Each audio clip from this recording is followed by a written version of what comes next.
responsibility and human connection with award-winning author Jamel Brinkley, who I'm delighted to welcome to this program to unpack his new text. It's called Witness Stories.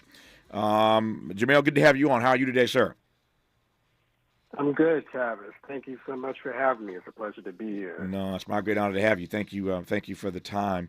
Let me start with a quick story here. I was at dinner last evening, and somebody asked me who's on the show tomorrow, and I was saying to them, giving the rundown, and I was saying that in the second hour we're talking about bearing witness, and there were a number of people standing around when I was asked this question about today's show, and somebody said, "Mr. Smiley, can I ask a question?" I said, "Sure." He said, "What do you mean by bearing witness? What's that conversation about?" And so I answered their question. But for those listening right now who want to make sure they're on the same page with you and me before we jump into this hour, and I'm glad I've got you for the hour. When we talk about bearing witness, what are we talking about here? Yeah, that's a great question. I mean, I think my sense of bearing witness is heavily influenced by the great James Baldwin. And my understanding of it is that it's kind of a two-part transaction, and both parts of it are difficult. The first part is sort of pushing yourself to see what you need to see, as opposed to what you merely want to see, you know. And the second part of that is that based on seeing what you need to see, taking responsible action. Yeah. Yeah. And yet it takes courage, I think, to bear witness. Put another way, it takes courage to say what you see. Many of us see, but don't have the courage to say what we see. And there are others who see and want to act like they didn't see what they saw. There are others who blind themselves deliberately, willfully, don't want to see what's going on around them. That's right. To avoid the responsibility to, in fact, bear witness.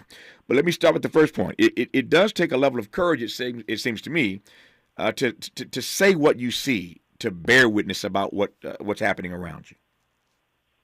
Absolutely. Yeah, I absolutely agree with that. You know, one of the ways that I think you do take action when you do perceive is to speak out, is to say what you see, to be articulate about the experience. So I think it does take courage. It's very difficult. You know, it's not easy. And I wonder whether or not there are many of us who are, back to that earlier notion, willfully blind because it is too painful to see what exists around us. Yeah, I think that's exactly right. You know, there's a way in which, you know, we purposely limit our perception because it's easier for us, or it's flattering to us. We don't want our own self-image to be challenged.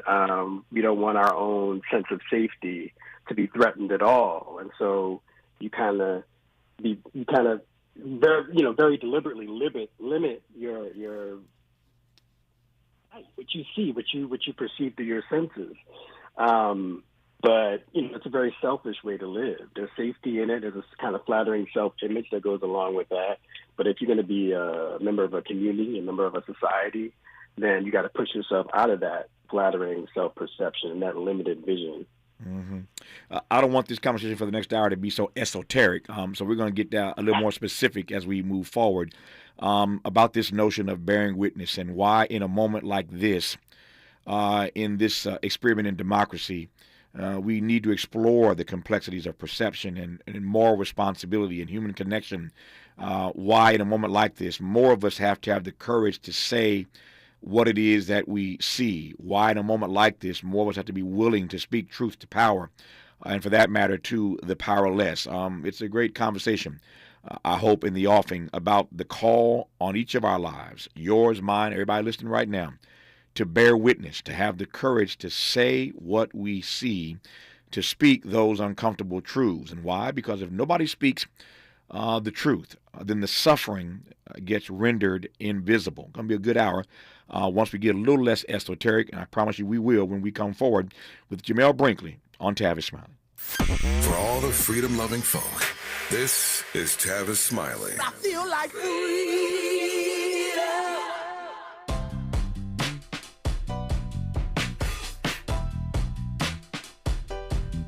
Escalade IQ. This the intro to the all-electric Cadillac perfection like Zoom. And on a full charge, you get 450 miles without the stop haiku. This is what I do. Daddy fat intellect since 92. Linked all the way back, panoramic roof. Come with 24-inch rim standard. Ooh, why? Shawty don't kill him. Cadillac diamond in the back, cold chillin'. And when I'm on attack, on the track is no ceiling. Sky's the limit. You hear me? You hear me? Straight drop, no parachutes. Lay lines like a longitude and latitude. Feel it, beloved, clearly, we're hustling. Bustin', truckin'. Cadillac, Cadillac, Cadillac. For more on the Escalade IQ, visit Cadillac.com. Available late 2024. GM estimate 450 mile range. On a full charge based on development testing and/or analytical projection. Consistent with SAHA 1634 revision 2017 MCT. Range subject to change prior to production. Annual rates may vary based on service factors, including ambience temperature, terrain, battery age, and condition loading, and how you use and maintain your vehicle. Applications are now being accepted for the City of Los Angeles Emergency Renters Assistance Program. The program provides up to 6 months of rental arrears to low-income residential renters who are at risk of homelessness due to unpaid rent as a result of COVID-19 or other financial hardship. Applications will not be accepted after 6 p.m. on October 2nd, 2023. Go online 24/7 at housing.lacity.org or call 888-379-3150 from 8 a.m. to 6 p.m. Monday through Friday and see if you qualify. Apply today. Hey there, Los Angeles. This is James Lucky Jr., publisher and editor of Los Angeles News Observer. Are you hungry for news that matters to you in the African-American communities of Los Angeles? Well, buckle up, because we got the scoop you've been craving. Stay in the know and never miss a beat with our free weekly publications conveniently available near you. Or hop on the digital wave and become an exclusive subscriber at OGNSC.com. Don't forget to join the party on Instagram and Twitter at OGNSCINC for behind-the-scenes access and sizzling updates. No more FOMO. Let's stay informed, connected, and empowered together.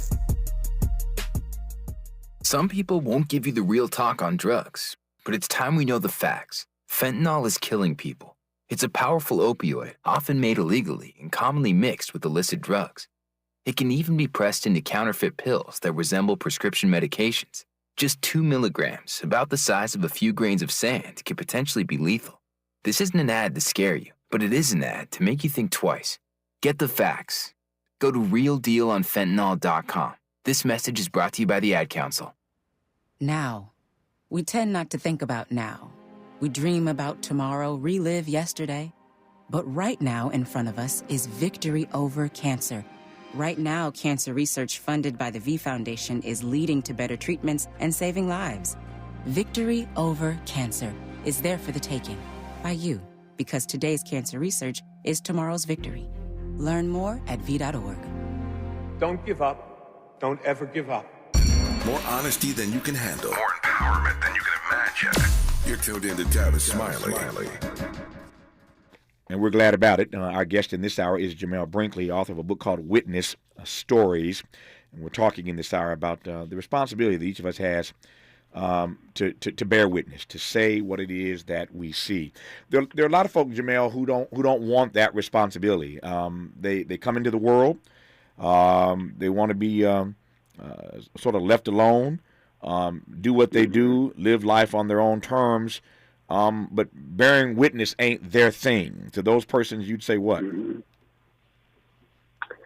I would say to kind of just look around you. Look to your family, look to your friends. Look on the local level, on the everyday level. And there are things that you can do that might seem small, but are actually quite significant. I mean, I'm thinking about this because, in the last 2 years, I'm looking at my friends who are parents or siblings who have suffered losses. I'm looking at my own family, in the ways that people are just facing a lot of trouble, chronic illnesses, you name it. And I think if you just kind of take a look around you, to your people, there's a way in which you can even bear witness on a local level, and maybe that kind of weight of responsibility that feels so heavy to you, you realize, there are ways that I can actually bear witness and affect change that seem small but are significant to people. Yeah. At the epicenter of this notion of bearing witness are a number of things. One of them, it seems to me, is the notion of moral responsibility. And the older I get and the more I wrestle with this, the more of a conundrum it becomes for me. Not the least of which is because I'm not sure that we are all singing from the same hymn book these days about what is moral and what is immoral, what's acceptable and what's not, our norms, our mores. Things are changing so swiftly that I'm not so sure that I could give you a succinct definition of what it means to be morally responsible when it comes to bearing witness. Your thoughts in that regard about moral responsibility? Yeah, I mean, the first piece for me, I think, is just to try to be as reflective as possible. And I mean reflective in the sense of your thinking, but also in the sense of mirroring or reflecting what's actually going on out there. One line that I love is, Nina Simone always said that the duty of the artist is to reflect the time. Mm-hmm. Just that act of reflecting, like seeing what's actually going on right now. And if you look around, what do we see? We see climate change. We see, people suffering because of the gig economy. We see racism and other kinds of discrimination on the workplace. We see people losing their homes because of deed theft. We see the sort of silent violence of gentrification. We see medical racism that a lot of black women especially are suffering from. Just the nonsense of national politics right now. And obviously the ongoing tragedy and horror of police violence. And I think if you just stop and just take a solid, honest, objective look at what's going on around you and just actually point to this is what's happening. All these things are happening, right? I think you can sort of get to a foundational place about where your moral duty begins, because those things are undeniable, And I think if you reflect those undeniable features of our society right now, then you can begin to get some grounding for moral action. I want to come back to that notion of where moral duty begins. I like how you put it. We'll interrogate that a little bit later, where moral duty begins. Before I do that, though, I want to stick with the point you made a moment ago about Nina Simone, an artist. And it just so happens, I mentioned this, I guess, earlier this week. I was with my friend Stevie Wonder last weekend. We were he had a big event here in L.A., and I participated in this event with Stevie again a few days ago. And every time I'm in his presence, I never take it for granted. I am always reminded of the giant that he is, the artistic genius that he is, when it comes to using his platform always to bear witness, whether he's appearing at a rally, whether he's engaged in politics, whether he's doing a fundraiser, or most importantly and most principally, whether or not he's writing a song. And, of course, his catalog is deep. But there is no artist, I think, who's been greater, not in our tradition, the black tradition, no artist greater. Nina Simone is a good one. There are a lot of great ones, but Stevie is top of the hill when it comes to using his art form to actually bear witness. I wonder if you might say a deeper word, share a deeper truth about the way you see the role of artists historically, in our experience, being unafraid, many of them, to bear witness with whatever their gift is. Yeah, I think part of it is sometimes we have this separation between the creative or the artistic and the political, right? But our most important artists face that line. There is no separation. Like part of being creative, part of being an artist is dealing with just the facts of life, the problems, the political realities of our lives. And that, being an artist is a calling. It's not just, making sure people have a good time at the club. It's that too, right? Because the message isn't delivered without the infectiousness of the music. But there's also this response. There's no separation. Like the separation is false. We don't need to honor that separation. The art and the political vision, the moral vision, that they're all blended together. And, artists like Stevie, like Nina Simone, our great blues artists, even our sort of anonymous blues artists, this idea of facing the facts of life and being articulate about the facts of life, singing the blues to make the blues go away. I think that's sort of foundational in my sensibility. Yeah. Kevin Powell, the brilliant writer of MTV fame many years ago, but has written so many wonderful books and so many wonderful articles for Vibe and Beyond. Kevin's work. Kevin, of course, from New York. Kevin's coming on this program in a couple of days. Don't get me to lie. I think it's next week sometime. But Kevin's on the program. He just wrote a provocative. I mean, it's a long piece, but a provocative piece he just wrote about growing up as a hip hop child, growing up in the hip hop era. As you know, we're all celebrating the 50th anniversary of hip hop. But Kevin's written a really provocative piece calling hip hop on the carpet, as it were, the music. And his argument essentially is what you just said a moment ago, that this is nothing less than a vocation. And we'll get into it for a full hour, and Kevin can explain himself. But there are some serious lines in this piece that we're going to tease out that I think will certainly challenge, if not upset, some people in the world of hip hop about the way he sees it 50 years in. And so I raise that to ask whether or not there is a moral responsibility, given that it is a vocation, it is a calling in hip hop and beyond. Is there a moral responsibility that we can automatically put on every artist to use that platform to bear witness, or can it be just about entertaining us and making us feel good? Yeah, that's a good question. I mean, I don't want to impose. I don't want to dictate to anyone what their art should be. But I do think it's important that people have a strong sense of the history. Hip hop is not an art form that, sort of emerged and without context.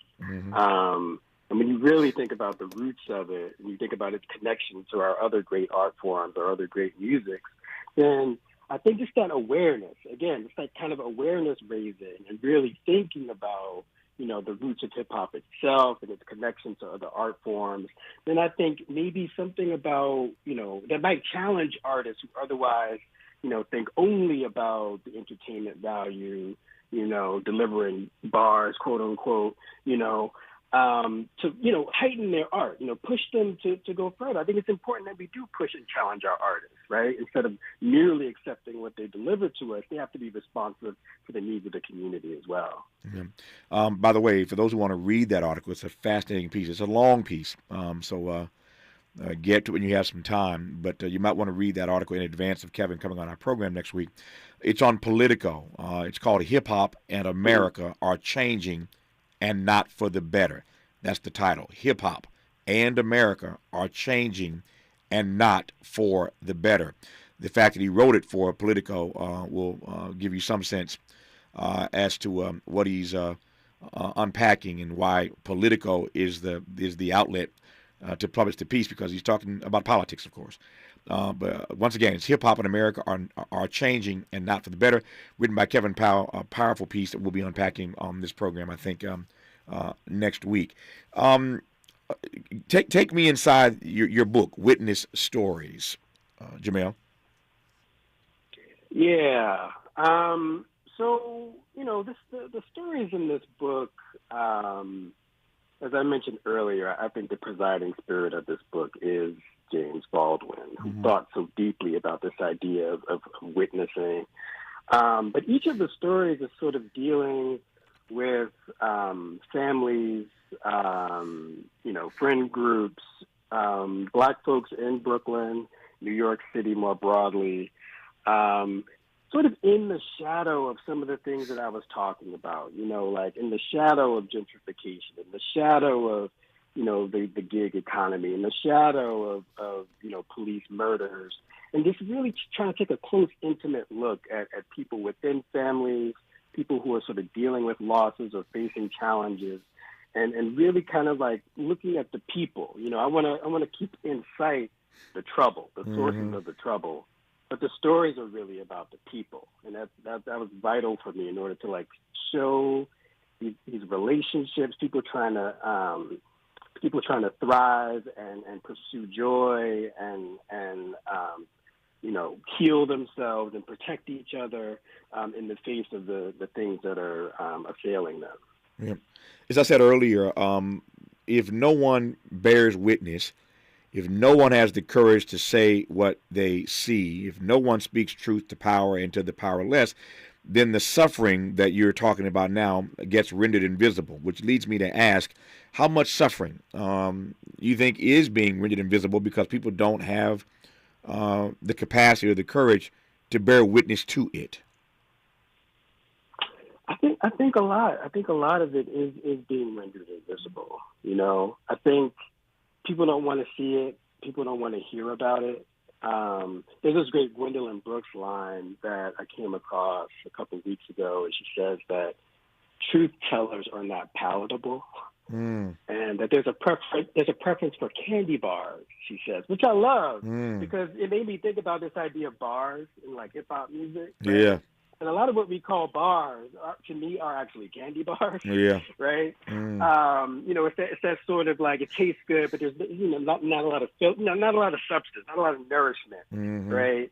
So I think it's important for us not to be insensitive to the sufferings of our neighbors, of our friends, our fellow community members, and that's why you need the storytellers. You need the novels, the short stories, the films, the TV shows that are actually putting these things to light and doing other things too, right?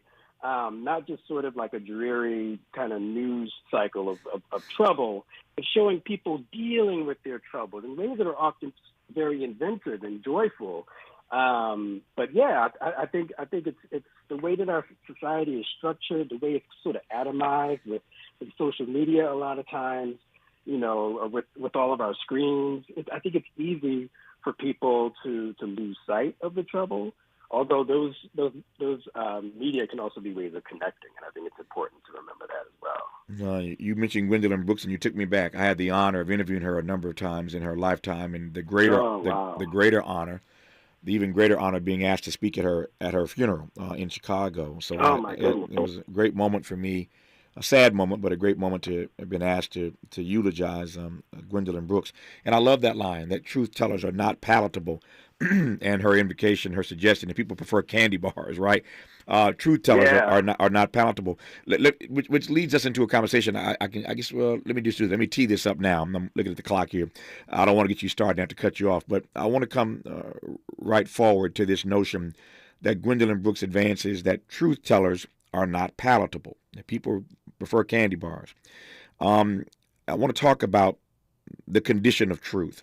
As I said earlier, it is the condition of truth is to allow the suffering to be seen, the suffering to be heard, to not render that suffering invisible. That's what we're talking about in this hour. The responsibility that each of us has to bear witness. We're talking about the complexity of perception and how we build greater human connection. But there's a broader conversation to be had, I think, we'll try this when we come forward, about the condition of truth right now in this nation, not just in our community, but in the country. What is the condition of truth? One could argue, and I think I will when we come forward, that truth in this present moment is itself on life support. Let's unpack that when we come forward with the author of Witness Stories, Jamel Brinkley, on Tavis Smiley. From Lamert Park with love, this is Tavis Smiley. If you're like me, 60 and retired, making ends meet, especially here at the supermarket and drugstore, is tough. I'm so blessed to have found benefitscheckup.org. It's a free and confidential website from the National Council on Aging that connected me to $1,200 a year in programs that help pay for food, medicine, utilities, and more. Maybe it can help you. benefitscheckup.org. My daughter was diagnosed with a rare malignant rhabdoid tumor on the spine. They sent her straight to St. Jude. My hope was gone. But when you get there, everyone's like, hey, we're not going to give up. And when you see other people not giving up on your child, that makes all the difference in the world. When I found out I didn't have to pay, I was just grateful. They saved my baby's life. Finding cures, saving children. Learn more at stjude.org.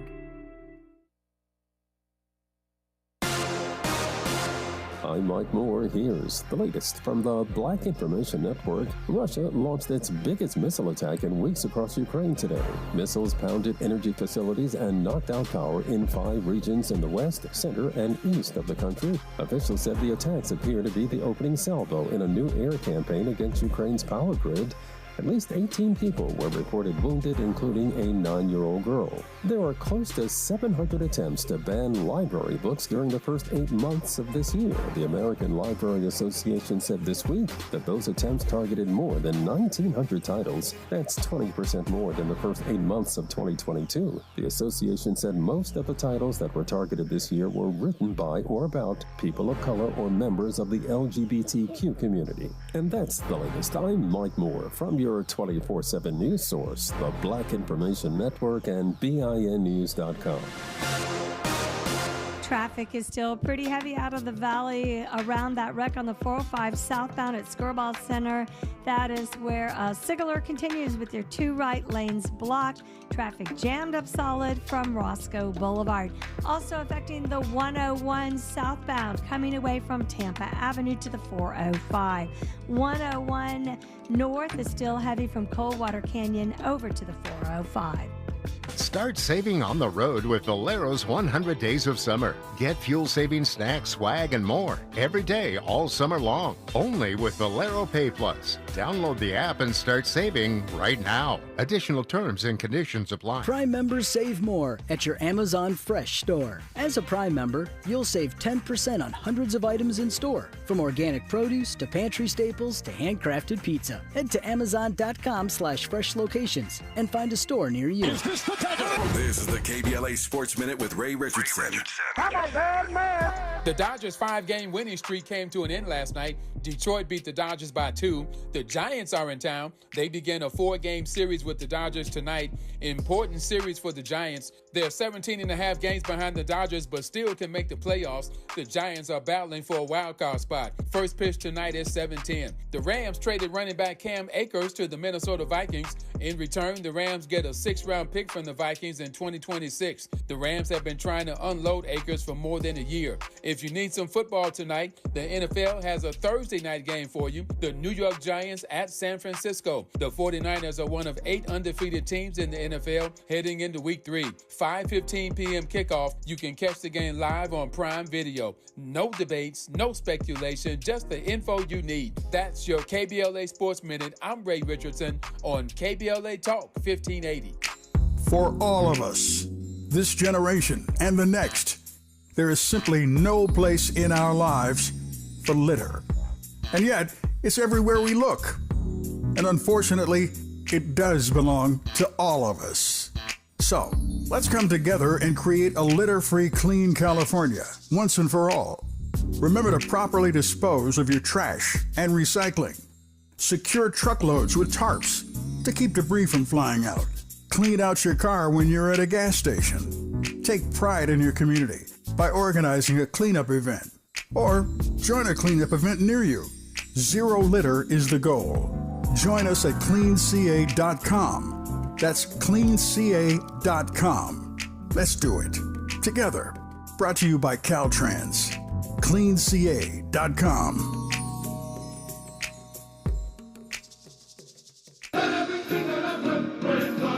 Extended Family Outreach Ministry presents Praise Fest 2023, Worthy to be Praised Conference and Concert, September 23rd, 10 a.m. to 6 p.m. at the Redondo Beach Performing Arts Center. Morning worship, keynote address, and conference featuring women in creative arts ministry and leadership sharing our stories, His glory, giving all praise, honor, thanksgiving, and glory to God. Don't miss the afternoon stand-up and sing praises concert with the Katinas, gospel singer Babby Mason, 3 daughters, and Kevin Click. That's Praise Fest 2023, Worthy to be Praised Conference and Concert, September 23rd, Redondo Beach Performing Arts Center. For more information and tickets, go to PraiseFest 2023 at Eventbrite.com. Plus, for the next 48 hours, use promo code KBLA48 to get your tickets free. You do not want to miss this day of praise. That's PraiseFest 2023 at Eventbrite.com.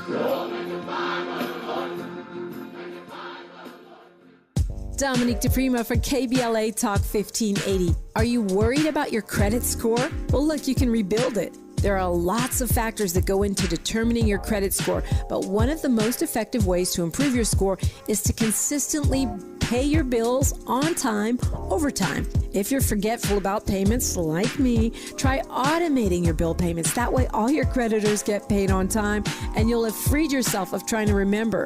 Whatever your financial goals, U.S. Bank Access Commitment Initiatives can help support you in reaching them. Access your financial goals at usbank.com/access. Member FDIC, Equal Housing Lender.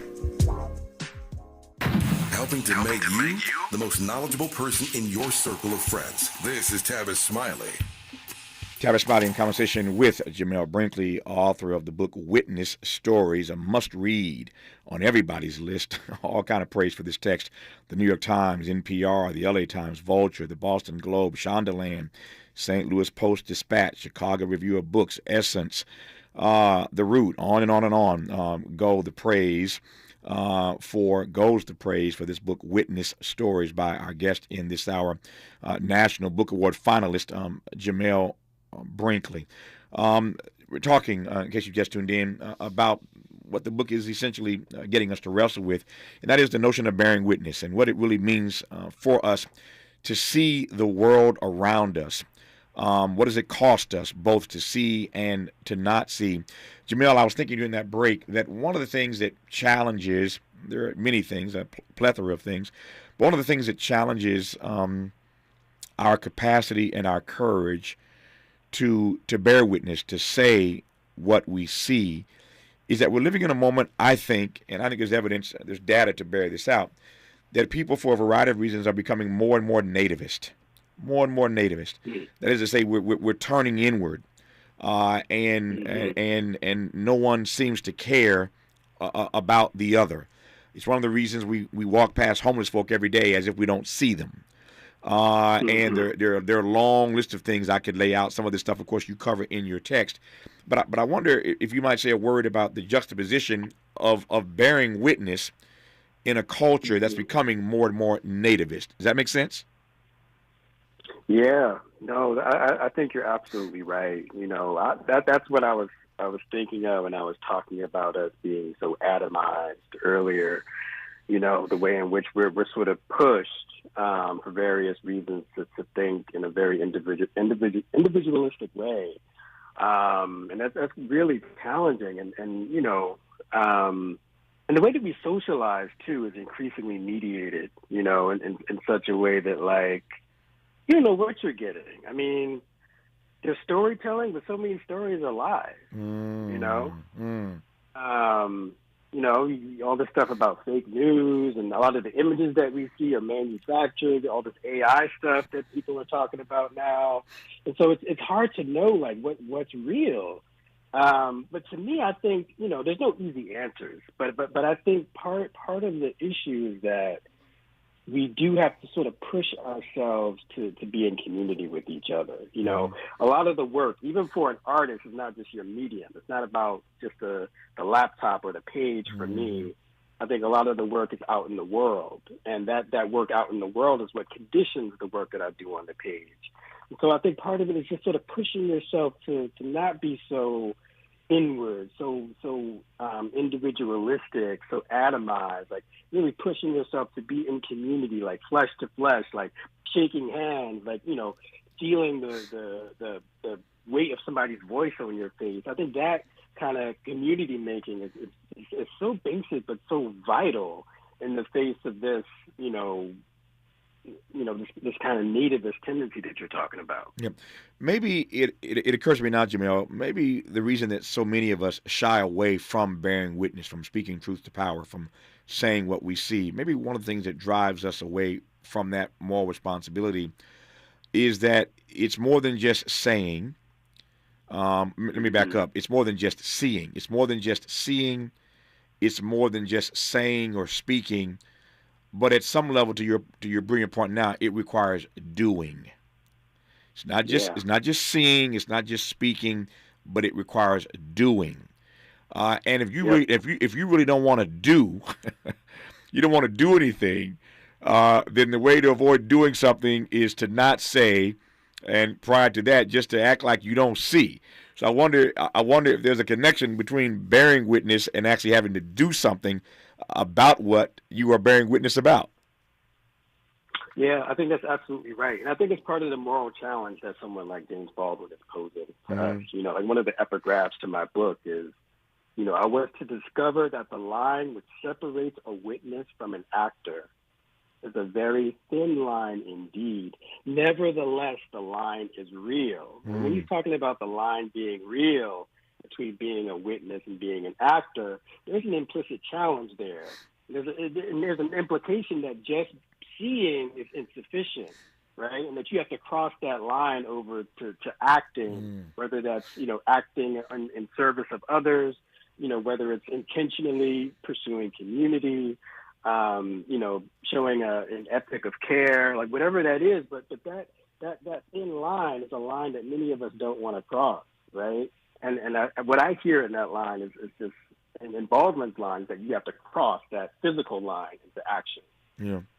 It seems to me that in the black community, in our community, we have no choice. I don't know how anybody can see the condition of our people, see the suffering amongst our people, and be unwilling to bear witness to it. Number one, but number two, to be unwilling to speak some truth. To share, to say what it is they see. I don't know how else we get from here to there, wherever there is in our community, if people keep running away from that responsibility, Jamil. That's right. Yeah, I think it's true. I think it's true. And, you know, I know I keep talking about Baldwin, but he really is. He's a bad boy. You can never, for the record, you can never mention the name James Baldwin or quote James Baldwin too much on this program. Indeed. Maybe somewhere else, but not on this program. Yeah. Yes. Well, one of the essays that he wrote that I absolutely love, that I recommend to everyone, is called "The Uses of the Blues." And he's talking not just about the music, and he says that at the outset of the essay. He's talking about the experience of life. And what he means by the experience of life, I mean, in the essay, he draws a distinction between a sort of a generalized American attitude toward the experience of life and a specifically blues-rooted black experience of life. Yes. And that blues-rooted black experience of life is about facing the reality, facing the suffering, facing the pain, facing the ambiguities, the anguish, all those things that are just facts about our history and our present in this country.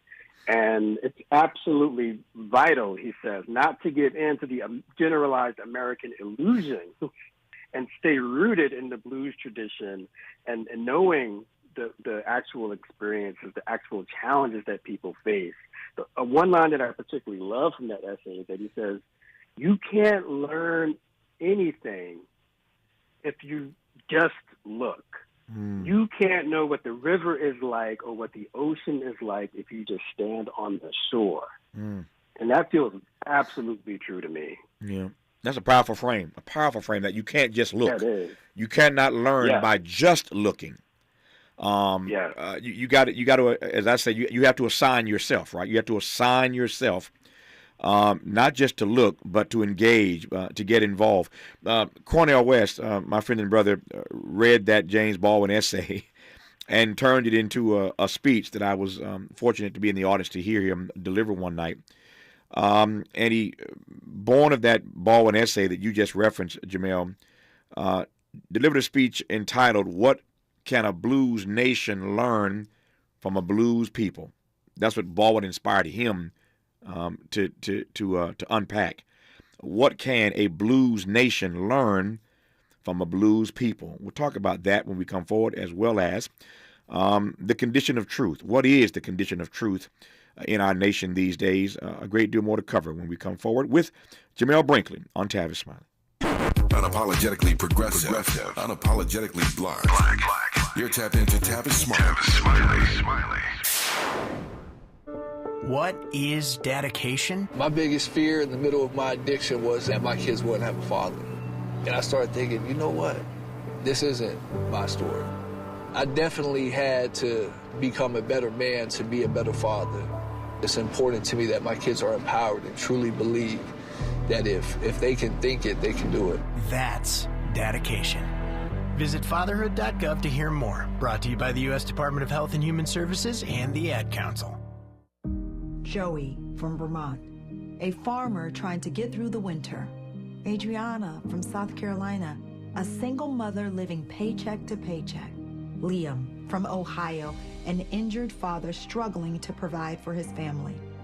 Hi, I'm Shanola Hampton, and I support the Feeding America network of food banks because they help provide over 6 billion meals to people in need each year.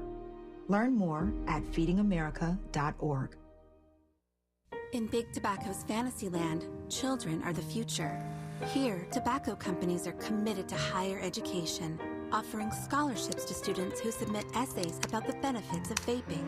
The tobacco industry even sponsors summer camps for kids. Don't worry, the tobacco-sponsored programs have been linked to leaving your kids more interested in smoking. In Big Tobacco's Fantasyland, the world's deadliest industry is your child's friend. See reality at undo.org. You're listening to K-Drip, where we play all the best classic water-wasting hits like Sprinklers in the Rain and Leaky Faucets. They're tunes from another time because now that we face a hotter, drier future, every drop counts. Despite an extremely wet winter, keep using less water, fixing leaks, and reusing indoor water for your garden. Visit SaveOurWater.com for more ways to conserve. Up next, brushing your teeth with the water on. K-Drip. The Los Angeles Urban League helps African American and others in underserved communities achieve true social parity, economic self-reliance, and civil rights. For over 100 years, Los Angeles Urban League has ensured our communities have access to careers with living wages, opportunities to start and grow businesses, and clear pathways to personal and professional growth. Programs like BizCamp, Construction Career Academy, Bob Business Ready, and B-Warp. The Black Wealth Attainment and Retention Program are examples of the ongoing events designed to make our centennial mission to rebuild Black Wall Street right here in LA a reality. To sign up for our newsletter or to support the Los Angeles Urban League with your time, talent, and donations, visit laul.org. That's laul.org. The Los Angeles Urban League is a proud sponsor of Urban Family Focus, Saturdays at 7 a.m. on KBLA Talk 1580.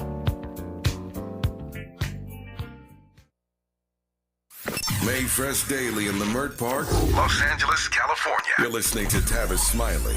Jamel Brinkley, I want to build on that James Baldwin essay you referenced. It's a brilliant, brilliant essay. Cornel West read it, as I said, and turned it into a speech called What Can a Blues Nation Learn from a Blues People? That's some of what you're tracking in this book, Witness Stories, what a blues nation can learn from a blues people. How'd you respond to that?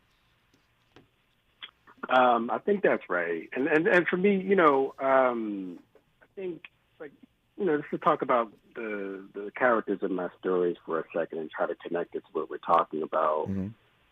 For me to understand these characters that I create and to write stories about them, they can't be ideas only. You were talking earlier about, like bringing the conversation down from the esoteric. And that's how I think about my characters. And I think that's part of what we have to do morally. But, if I'm trying to write stories about these people, I have to know the state of their hands, the state of their feet, does their back hurt? I have to understand the body, of these characters in order to understand their plight, their lives, their relationships, their challenges. And that to me is the attitude of the blues. The blues is so earthy, it's so grounded, the singing, the heights that the singing of the blues and the playing of the blues take is based so much on what is earthbound, the flesh, the trouble that assails the flesh. And I think it's important to sort of connect up with that, and that's why I'm kind of pushing this idea of being in physical community with people as much as possible. Like not forgetting what it's like to actually be in the physical presence of others as a sort of a grounding for moral action. I'm processing that. Let me think on that one for a second. That's a powerful point. Let me pivot while I think. Pivot to this. we were talking earlier. You were talking earlier about the lies. The lies are so prevalent in our society these days. It seems like everybody's lying, and I don't mean everybody literally. Yep. But the truth, it appears these days, is what each of us determines it to be. There is no objective standard. The truth is whatever each of us determines it to be. And I wonder, in a conversation like this about what it means to bear witness, to say what we see, how you would frame, how you would define, how you see the condition of truth right now in this democracy. Yeah, it's not an easy question. The condition of the truth, I think you said earlier, is kind of on life support, right? Facts can be seemingly invented out of thin air. People can believe what they want to believe. We don't even need to go into Trump and all that kind of stuff, but that's a perfect example of this kind of thing, right? Like people who just sort of fall in for like the con act, right? They just totally believe the narrative. Trump is a storyteller, I'm sad to say, as a storyteller. He is. And so it's not like I can just sit here and sort of glorify the fact of telling stories itself. There's something else that has to happen, because you can tell stories for nefarious ends. So the question again is something other than the fact of being able to spin a yarn. It's something about like what is your attitude toward the world? What is your attitude toward others? Like what sort of work do you want to do in the world, right? Is it to your own ends? Are you always trying to look out for yourself? Are you a promoter of discrimination? Are you a promoter of violence? All these things can be marshaled into a kind of storytelling that would do so much harm. And so for me, it's like, you want to have the skills to tell a story, but that's not enough. Yeah. Right? You have to have a certain kind of moral grounding. And it's a process. I don't think that there's one way to do it. I think you constantly have to sort of remind yourself and be in a continuous process of seeing the truth, connecting with people, trying to wade through all the mess and find out what's really going on. Letting people tell you what's going on in their lives. Listening is an important part of this too. Not just storytelling, but authentically listening to others. And it's a difficult process. It's not an easy process, but it's an ongoing process. And I think it has to be ongoing if we're going to be moral agents. Our remaining moments with award-winning author of the book Witness Stories, Jamel Brinkley, on Tavis Smiley. This is getting good. Yeah, man. Tavis Smiley continues when we come forward.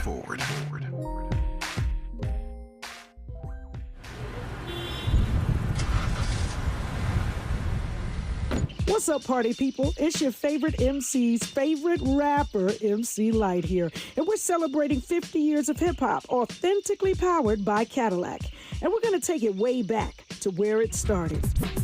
It was only fitting that hip-hop began with teenagers at a back-to-school jam in the rec room of a South Bronx apartment complex by an 18-year-old brother.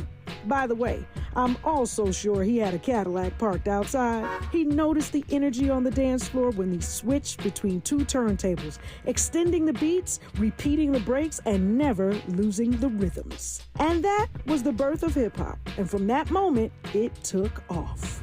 For more on how Cadillac is celebrating hip-hop's 50th, visit Cadillac.com/audacity. KBLA Talk 1580. We've got a lot to talk about. Tired of being locked out of job opportunities and shut down by systemic racism? KBLA stands with you in fighting for the rights of black workers, and we don't black down. The Los Angeles Black Workers Center is a dynamic alliance of workers, organized labor, community-based organizations, clergy, students, and scholars, working collectively to improve the position of the black working class. The LA Black Workers Center takes a comprehensive approach to addressing the black jobs crisis. Their programs promote access to quality jobs, racial equity in hiring and retention, discrimination-free job sites, and they prepare black workers for employment in high-wage, career-track jobs. The Black Workers Center supports workers who need help protecting their rights on the job. They give workers access to quality jobs and remove systemic barriers to employment. To sign up for free career readiness training, get involved in organizing around anti-discrimination, learn about union apprenticeship programs, or sign on to a trade registry, please visit www.lablackworkerscenter.org. That's lablackworkerscenter.org. Together, we can beat the black jobs crisis. This is a community call to action from KBLA Talk 1580. At Charmin, we heard you shouldn't talk about going to the bathroom in public, so we decided to sing about it. Roll Charmin Ultra Strong when you drop in the beat. It cleans with way less effort on your seat. Yeah, roll it, drop it. Yeah, roll it, drop it. Okay. Charmin flows extra strong from the road. Your butt hella clean while you're sitting on the bowl. Yeah, it's all you need for that bathroom groove. Get you in and out without nothing to prove. Charmin Ultra Strong cleans better so you can use less. Enjoy the go with Charmin. Let's get back to more of this rich dialogue with Tavis Smiley. Just a few minutes left here with Jamel Brinkley. His book is called Witness Stories, and it tackles the issue, what it means to really see the world around us and to bear witness in this world, what it means to be willing to pay a cost. Thinking of the great gospel song that I love so much, and it was one of Aretha Franklin's favorites. Must Jesus bear the cross alone and all the world go free? No, there's a cost for everyone. And there's a cross for me, a cross for every one of us that we have to bear. In the book, there are 10 stories, each set in the changing landscapes of contemporary New York City. A range of characters, from children to grandmothers to ghosts even, live through the responsibility of perceiving and the moral challenge of speaking up or taking action. They strive to connect with and stand up for and care for and remember one another. Sometimes they fall short, like we do in real life, and the structures they build around these ambitions and failures shape their future, as well as the legacies and prospects of their communities and their city.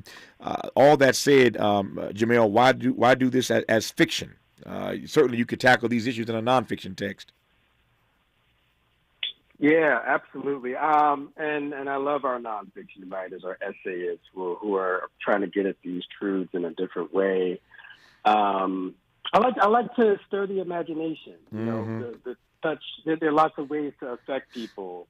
It can be through news and fact and essay and music. And there's something about the telling of stories, trying to cultivate people's imaginations, stir their imaginations, develop their imaginations, help people exercise their imaginations, rather, that I find really appealing. And it's something that I enjoy personally, but I think, we need all the various kinds of art forms and forms of writing in order to help each other to try to face the truth. Yeah. How are you these days sustaining your hope when it comes to wanting to live in a society where people will face the truth and be willing to bear witness about it? Yeah, it's a great question. I mean, I keep coming back to what you were saying earlier about people looking perhaps too much inward. Mm-hmm. And in the face of that, I just think we have to be really intentional about, cultivating our community spaces, whether it's churches, secular groups, book clubs, thinking of hip hop, in fact, not just as music, but as a place where, as a space, a cultural form that brings people together, thinking about neighborhoods as real things, not just people living next to each other, but actual neighborhoods and neighborliness.